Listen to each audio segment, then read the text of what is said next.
أعوذ بالله من الشيطان الرجيم. بسم الله الرحمن الرحيم. إذا زلزلت الأرض زلزالها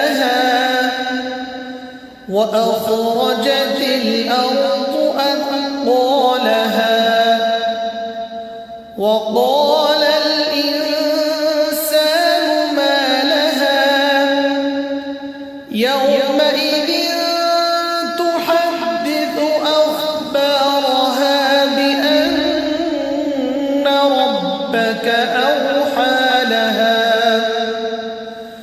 يومئذ يصدر الناس أشتاتا ليروا أعمالهم فمن يعمل مثقال ذرة خيرا يره ومن